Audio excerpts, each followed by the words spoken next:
हाँ, है ना। क्योंकि मैं आज देख रही थी कि सब आपकी एक झलक पाने के लिए ही घंटों-घंटों इंतज़ार करते हैं। तो इसमें झलक ये का वो दर्शन का नाम देकर जैसे कि हमें दर्शन करना है महाराज जी के। तो मतलब आपके जीवन में अब बाहरी चीज़ों का जो बाहरी ये दिखावा है उसका अब नहीं, कोई स्थान नहीं उनसे है। कोई नहीं, उसमें क्या है कि जितना ज़रूरी है उतना होना चाहिए आज के टाइम को देख कर के। अब ये सोफ़े लगे हैं, हाँ जी। ये भी तो आज के समय को देख के हैं, लेकिन उतना करो जितना ज़रूरी है। हाँ जी। फालतू में करोगे तो फिर वो कहीं न कहीं भोग विलासिता में चले जाते हैं। इसलिए आश्रम में भी उतनी चीज़ों का साथ लेना चाहिए, जिससे कि सात्विकता बनी रहे अंदर। हाँ जी। इससे नहीं तो राजसी तामसी चीजें आ गई, राजसी आएगा तो तामसी भी साथ में आ जाती है फिर। इसलिए सात्विकता बनाए रखने के लिए जितना जरूरी है समाज के लिए, कहते हैं ना कि खाओ मन भवंदा, हंडाओ जग भवंदा। भाव खाओ वो जो आपके मन को, आपके शरीर को ठीक बैठता है, और बाहर का पहनान कपड़ा पहनना, और ये बाहर का जो है सब वैसा होना चाहिए जो समाज को अच्छा लगे। समाज उसको कभी ये भी ना कहे कि पैसे कहाँ रखते हैं, खर्च नहीं कर सकते। समाज ये भी ना कहे कि इतने पैसे आ गए इसलिए तो ये किए जा रहे हैं। इसलिए जितना जरूरी जहाँ जहाँ खर्च होना होता है, तो गुरुजी ने पहले ही शिक्षा दी है कि जहाँ जरूरी है। गुरुजी को भी हम कभी वस्त्र नए दे के आते थे, उत्तरकाशी चले गए थे तो नए वस्त्र कहते थे बदल लो गुरुजी, धोती फट गई है, बोले सिल के काम दे सकती है तो क्यों। हम कहते नए हैं ना, बोले हैं तो किसी के काम आ जाएंगे, वो धोती नहीं किसी औरों को दे देते थे। कहते थे दे दो उसको, दे दो, कोई फकीर आ गया, संत आ गया, उसको दे दो। खुद वही अपना पुरानी एक ही धोती, बोले काम चल रहा है ना, 4 जगह सिली हुई है तो भी चलती थी। तो ऐसे भी जिया जाता है कि बोले वहां मेरे को कोई समाज तो है नहीं मेरे को किसने पूछना है कि फटी हुई धोती पहनी हुई है, तो वो कोई पूछता नहीं था। इसलिए जहाँ चल रहा है तो मेरा चल रहा है, क्यों इसमें आते हो। गुरुजी के पास एक चश्मा था 25 साल पुराना, और आइज भी वैसे रही, और वो भी वही रहा, नंबर भी, और वही चश्मा। अच्छा। वो पढ़ते थे कभी तो वही लगाते थे। और पेन था तो 25 साल पुराना पेन। और गुरुजी का घी हवन करते थे, हीटर था तो वो भी 2001 से एक वही हीटर रखा था। तो कभी उसकी वो जो पुराने टाइम का उसमें तार डल जाती है, हाँ जी, हाँ जी। तो वही तार जो है वही तार डलवा लेना, या ऊपर उसको चेंज करा देना। बोले ना ना ये मेरा ठीक है। हाँ, वो मतलब कि एक मतलब विरक्त चीजें भाव वो में बदलते नहीं थे, बोले जब ठीक हो सकता है तो उसको ठीक कराओ। वो पैसे टिकाने के पैसे को ज्यादा अपने पर यूज नहीं करते थे, तो औरों के लिए तो बहुत कुछ कर देते थे, पर अपने ऊपर नहीं। और वैसे संत को चाहिए भी यही, अगर गद्दी पे हैं, हम गुरु गद्दी पे हैं, आश्रम में हैं, तो हमें चाहिए भी यही कि जिसने दान दिया है अगर वो पैसा किसी दूसरे को दे और उसकी सुख की ठंडी हवा निकले, निकले, सुख की थोड़ी सी उसकी झलक उसके अंदर पैदा हो, वो सुख जिसने पैसा दिया उसको सुखी करेगा। उसको सुखी करता है। नहीं तो अगर ये सुख हम उनसे लेके हम गाड़ियों पे खर्च करें, हम इधर उधर सुखों में, भोग विलासिता में और चीजों में हम खर्च करते जाएं जहाँ पे कोई उपयोग नहीं है, किसी को कुछ होने वाला नहीं, तो वो चीजें फिर सामने वाले को क्या फर्क करेंगी। लेकिन आज का यूथ तो उल्टा ही है, जो सिर्फ अपने लिए सबको समझना चाहिए। धीरे धीरे नहीं, बहुत अच्छे लोग हैं, बहुत सारे लोग अच्छे हैं, बहुत अच्छे अच्छे काम कर रहे हैं, और बहुत समझदार हैं सब लोग, कि जो हमारी इस कलानौर में गद्दियां हैं, सब महाराज जी बहुत अच्छे हैं। सब समाज के लिए ही यूज करते हैं, अपने लिए बहुत कम यूज करते हैं। बहुत सारे आश्रम बहुत अच्छे बारे में बात करी थी कि आज का यूथ अपने लिए जीना ज्यादा जरूरी समझता है। हाँ, इसी चीज को समझना चाहिए ना। कि आपके पास पैसे आ भी गए हैं ना जी, अगर मतलब मान लो आपके पास बहुत भगवान ने कृपा की है, आपके पिछले कर्म थे, बहुत पैसा आ भी गया है, तो भी उसको उतना यूज करो जितना जरूरी है। आप जितना ज्यादा अपने पर सुखों पे खर्च करोगे वो आपके मन को विकृत कर देगा। हाँ जी, जो आजकल क्योंकि पैसा आया है तो आप अपनी अड़ोसी पड़ोस में कोई बहुत दुखी है, उसको आप देख रहे हो कुछ जरूरत है तो किसी तरीके से चुप करके हेल्प कर दो। कोई आपकी बहनें हैं, भाई आपके भाई हैं, वो थोड़ा पीछे रह गए हैं, उनकी हेल्प कर दो। आपके घर में तो इतना सारा पड़ा हुआ है, और भाई आपका ऐसे टूटे फूटे मकान में रह रहा है, उसकी हेल्प कर दो। बहनें हैं वो पीछे रह गई हैं तो उनको दे दो। तुम्हारे घर ऐसे भरे पड़े हैं, नहीं मेरा है मैं क्यों दूं। अब ये तो गलत बात है।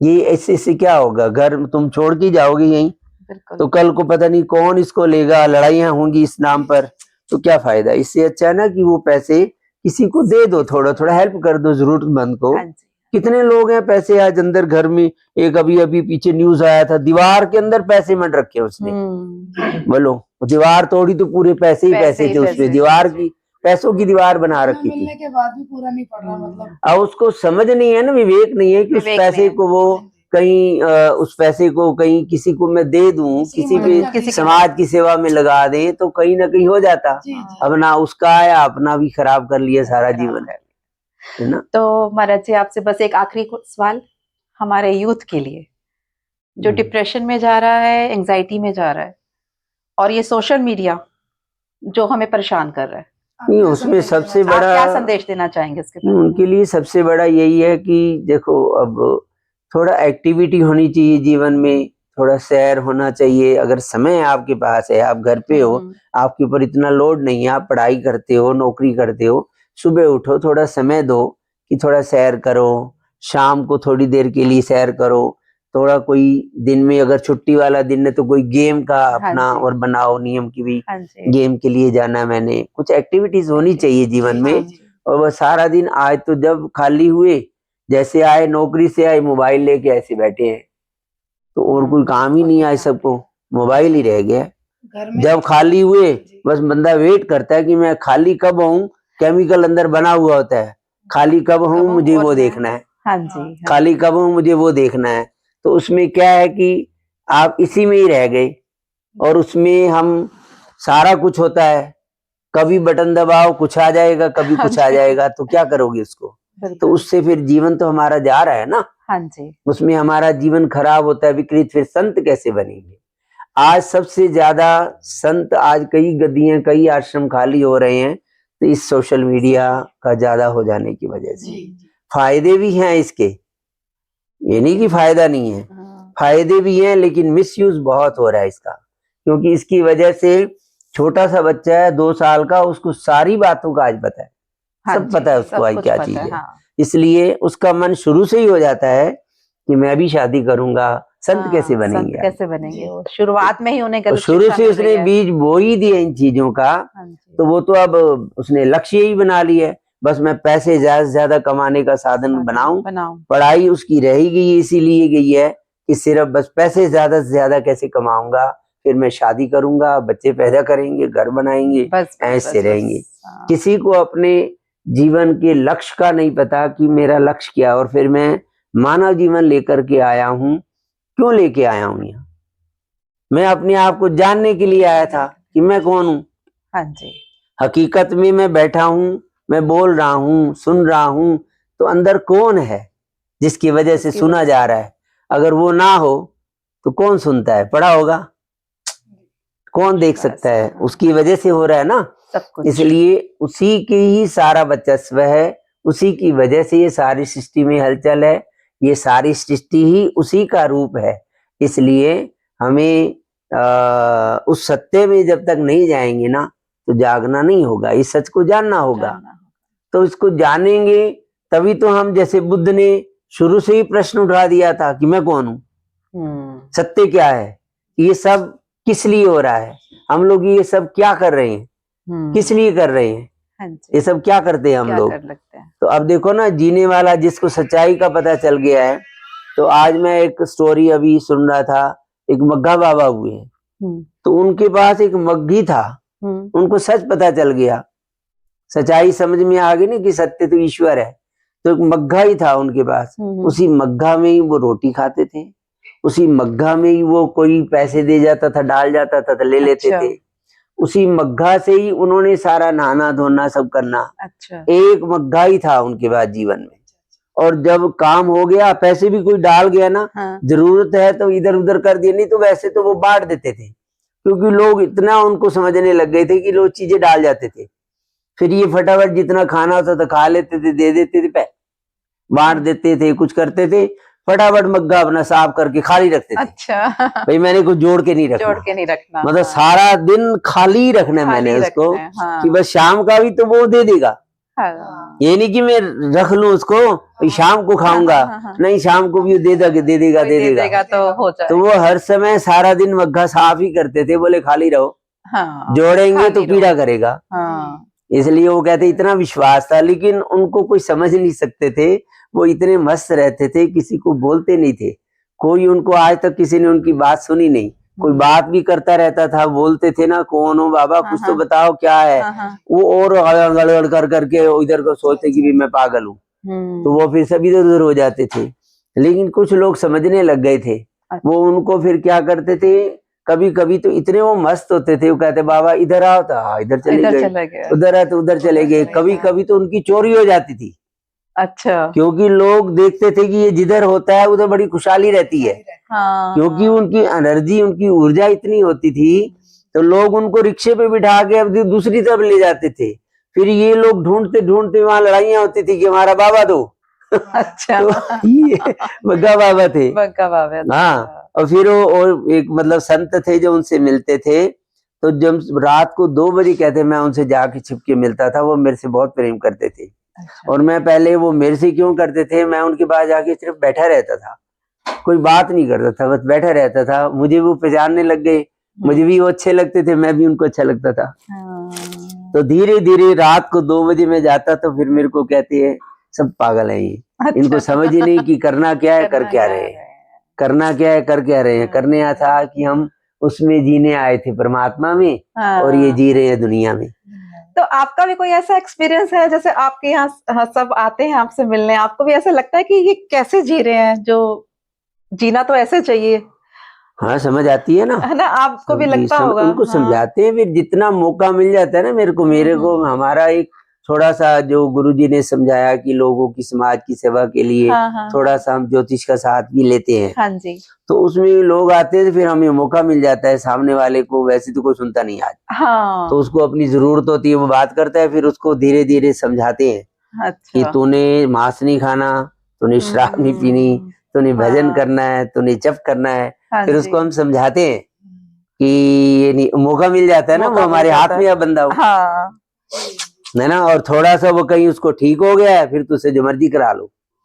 उसको कहते हैं तू गायत्री जप किया कर, ओम नमः शिवाय का जप किया कर, 15 मिनट आंख बंद करके ध्यान किया कर, सब करता है वो। फिर वो करते हैं। हमारे पास ये रास्ता है, बंदे को पकड़ लेते हैं, तो उसको समझाते हैं, तो वो फिर थोड़ी थोड़ी बात मानता भी है।